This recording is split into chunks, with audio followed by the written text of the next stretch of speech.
Hello guys, welcome back to my Vartika Rajput motivation video. जी हाँ, आप लोगों के लिए बहुत टाइम बाद में, वैसे तो कल मैंने एक वीडियो अपलोड करी थी और मैं हमेशा यही सोचती हूँ कि मेरे इस चैनल के ऊपर आपको हमेशा ही कुछ ना कुछ न्यू वीडियो देखने के लिए मिलती रहे। और मैं चाहती हूँ कि भारत का हर एक नागरिक मेरी छोटी छोटी वीडियो से, चाहे जिनकी में इतना सा ही मोटिवेशन होए, पर वो होए ज़रूर। क्योंकि हर एक भारतीय महिला, हर एक, चाहे वो पुरुष हो चाहे महिलाएं हैं, हर उनको अपनी ज़िंदगी के अंदर कुछ ना कुछ समस्याएं झेलनी ही पड़ती है।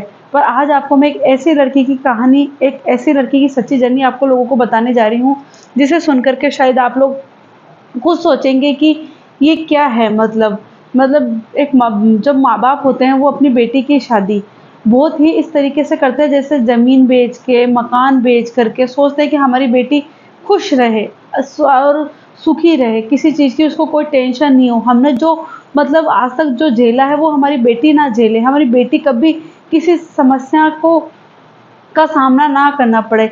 इसलिए माँ-बाप हमेशा ही अच्छा लड़का ढूँढते हैं और ऐसे ढूँढते हैं कि पैसे की कोई कमी नहीं हो।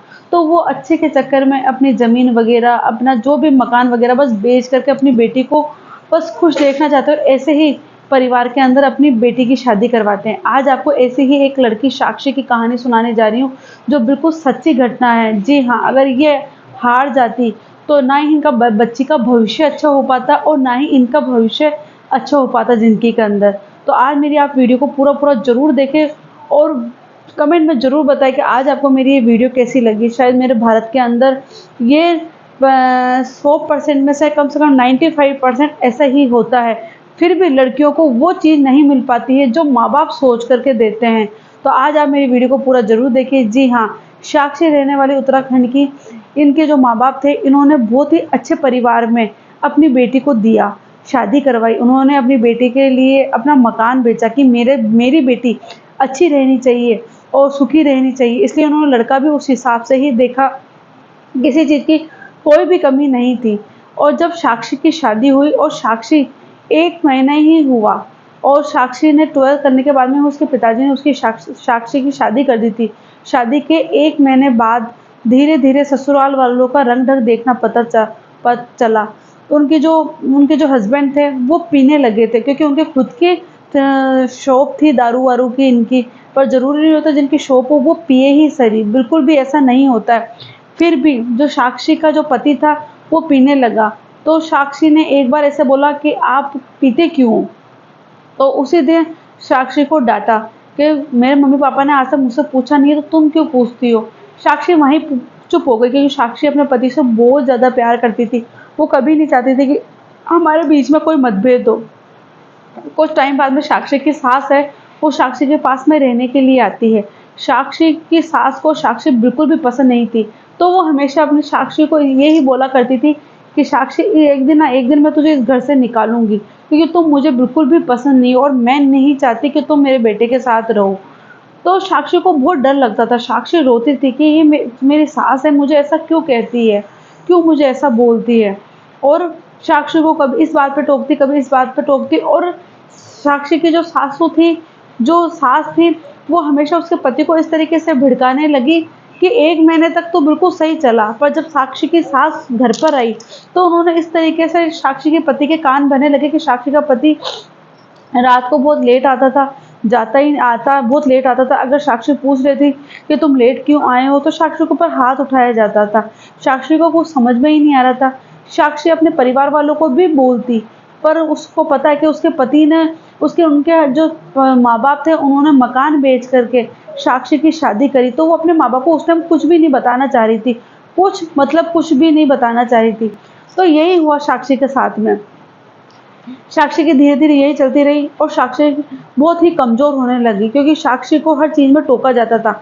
और साक्षी ये थी कि साक्षी की जब शॉप थी, दुकान थी, तो साक्षी पूरा घर का काम निपटा के, सब कुछ निपटा के शॉप पे भी जाती थी। उनके कपड़ों की शॉप भी थी, वहाँ पे भी वो जाया करती थी और शाम को आकर के वापस पूरा घर का काम किया करती थी। फिर भी जो साक्षी की जो सास थी, वो हमेशा उससे ठेचरीबाज़ी करने लगी।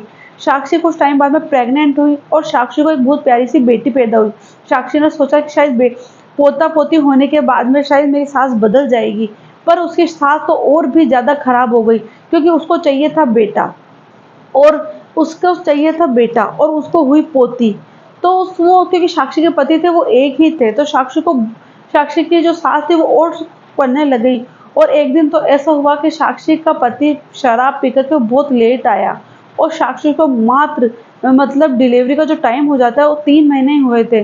साक्षी के पति साक्षी से सिर्फ इतना पूछा साक्षी ने उसके पति से कि आप इतना लेट क्यों आए हो, तो साक्षी को बेल्ट से इतना बुरी तरीके से मारा था और इधर उसकी बच्ची रोई जा रही। साक्षी को रात की 2 बजे हाथ पकड़ के घर से बाहर निकाल दिया। साक्षी थी हर गेट का को गेट खड़खड़ा रही थी कि मुझे अंदर आने दो, मेरी बच्ची को लेकर मैं इतनी रात को कहाँ जाऊं। पर साक्षी का जो पति था उसने गेट खोला ना, साक्षी की सास ने खोला। साक्षी उसी टाइम ही रात के 2 बज रहे थे और वो पुलिस स्टेशन गई। तो उसको लगा कि शायद पुलिस वाले इसको समझाएंगे तो ये जरूर समझेंगे। पर वहाँ उसका पति आया और उसके ससुर जी आए। ससुर जी ने बोला मेरा पति बेटा तो कभी इसके ऊपर हाथ ही नहीं उठाता था। तो साक्षी का पति था उसने सच बोला कि हाँ मैं हाथ उठाता हूँ। पर वो साक्षी को बहुत ही गुस्से के तरीके से देख रहा था और साक्षी को बोल दिया कि आज के बाद में तुम मेरे घर पे कभी नहीं आओगी और तुम इससे मेरा कोई मतलब नहीं है। तुमने मेरी थाने में रिपोर्ट करी। साक्षी बहुत रोई कि मैं तुमसे बहुत प्यार करती हूँ पर तुम मुझे आए दिन मारते हो। रात के 2 बजे तुमने मेरी बच्ची के साथ मुझे घर से निकाल दिया। एक बार भी ये नहीं सोचा कि मेरी बच्ची मेरे घर मैं बच्चे को लेके कहाँ जाऊंगी 3 महीने की बच्ची को लेकर के। वहीं साक्षी के मम्मी पापा आते हैं और साक्षी के मम्मी पापा बोलते हैं कि तुमने मुझे क्यों नहीं बताया, ये चीज़ क्यों नहीं बताई। तो साक्षी के जो रिलेटिव थे पियर की तरफ से जैसे चाचा चाची उन्होंने कहा कि बेटा समझौता करके चलो। तो उस टाइम तो साक्षी के जो माँ बाप थे साक्षी को अपने घर पे ले जाते हैं। जब साक्षी उनके पास रहता तो उसके चाचा चाची बोलते हैं कि बेटा थोड़ा टाइम तक और सहन करती, धीरे धीरे सब कुछ ठीक हो जाता। साक्षी ने यही बोला कि कब तक ठीक हो जाएगा आप ही बताइए, कब तक मार खानी पड़ेगी, आप मुझे ये बताइए कब तक मैं मार खाऊं, 2 साल 3 साल, ताकि मैं उस तरीके से अपने आप को प्रिपेयर कर लूं, माइंड को सेट कर लूं कि हाँ मुझे इतने साल तक मार खानी है, मेरी बच्ची का भविष्य क्या होगा आगे। और इसी तरीके से साक्षी के मम्मी पापा थे वो साक्षी अपने मम्मी पापा के पास ही रहने लगी। फिर साक्षी बैठी थी क्योंकि साक्षी को काम करना था, कुछ ना कुछ करना था। साक्षी ने सोचा एक बार यूट्यूब चैनल, उसने अपना चैनल खोला यूट्यूब पे। उसने वो क्योंकि भगवान के उसमें बहुत ज़्यादा श्रद्धा रखती थी तो उससे एक वीडियो था जो वायरल हुआ, बहुत अच्छा वायरल हुआ। उस चैनल से ही उसकी मोटिवेशन मतलब उसका जो चैनल था वो मोनेटाइज हो गया और उससे कुछ थोड़ी बहुत उसको अर्निंग आने लगी। कम से कम 27-28 हज़ार सब्सक्राइबर उसके बढ़ चुके थे साक्षी के। और साक्षी के जैसे ही ससुराल वालों को पता चला कि साक्षी है जो यूट्यूब पे चैनल चलाती है, तो उसने एक बार उनके ससुराल वाले ने एक लड़का और लड़की को उसको घर पे भेजा। उसी टाइम ही साक्षी यूट्यूब पे वीडियो बना ही रही थी, हाथ में उसका फ़ोन था। उसी टाइम ही दरवाजे पे खट खट की आवाज़ आती है और साक्षी जाकर गेट खोलती है। तो उसी टाइम ही वो एक लड़की होती है, लड़की बात करने का मौका नहीं देती, उसका फ़ोन लेके भाग जाती है। साक्षी भागती पर वो लड़की हाथ में नहीं आती और उसी टाइम में उसका पूरा यूट्यूब चैनल डिलीट कर देते हैं। साक्षी बहुत रोती है क्योंकि अभी उसको आमदनी पैदा ही हुई थी, थोड़ी बहुत आमदनी मिलने ही लगी थी और साक्षी को इतना बड़ा शॉट लगा कि उसका चैनल डिलीट कर दिया। पर जो साक्षी के सब्सक्राइबर थे वो साक्षी को बहुत अच्छे तरीके से जानते थे और साक्षी ने उसी टाइम ही दूसरा चैनल बनाया जिसमें अपने ससुराल वाले के बारे में उसने पूरी एक अच्छी वीडियो बनाई और वही वीडियो वायरल हो गई। और जो साक्षी के जो सब्सक्राइबर थे उन्होंने उसका सपोर्ट करा और उसका चैनल वही ग्रो और 2 महीने के अंदर वही मोनेटाइज हो गया। तब साक्षी ने बोला कि मुझे अब कुछ ना कुछ बाहर का बिजनेस भी करना चाहिए। तो साक्षी ने अपने जो इस चैनल को मतलब वो करते हैं मोनेटाइज करने के लिए आगे से आगे बढ़ाते हैं, उनके पास उनके अपने दोस्त के पास कॉल किया कि आप मेरे चैनल में चाय का ठेला खोलना चाहती हूँ, क्या आप मेरे चाय के ठेले को प्रमोट कर दोगे। तब उन्होंने बोला कि साक्षी नहीं, तुम्हारा चैनल ही बहुत अच्छा चल रहा है, तुम्हें चाय के ठेले खोलने की कोई ज़रूरत नहीं है, तुम सिर्फ इस पर फोकस करो।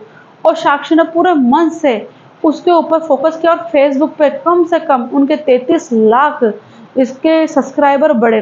तब साक्षी की इनकम वहाँ से भी आने लगी, यहाँ से भी आने लगी और साक्षी ने इतना तो कमा ही दिया था कि वो अपना बेटी का खर्चा और अपना खर्चा आराम से उठा सके।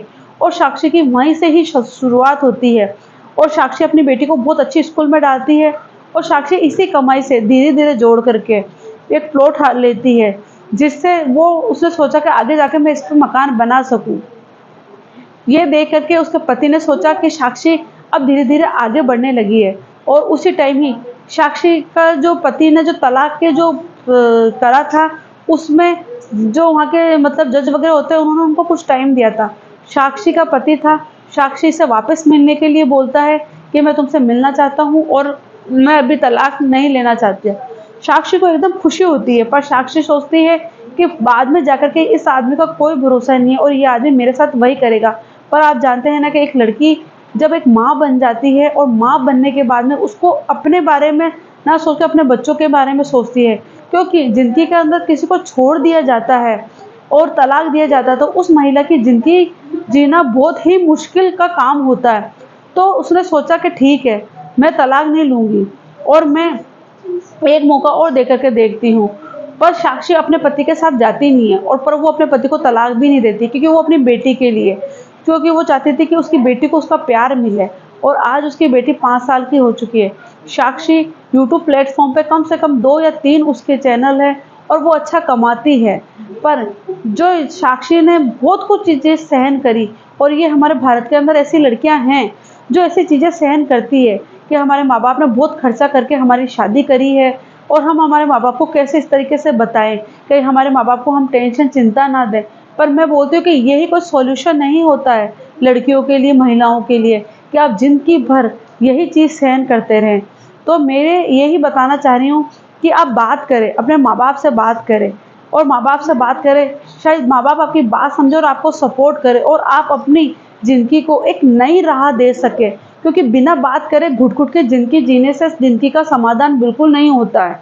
तो मैं उन भारतीय महिलाओं को यही बताना चाह रही हूँ कि आप लोगों के साथ ऐसा कुछ जुर्म होता है, तो आप अपने माँ-बाप को बोल लें, नहीं तो फिर अपनी एक अलग से ज़िंदगी, एक अलग से पहचान बनाएँ।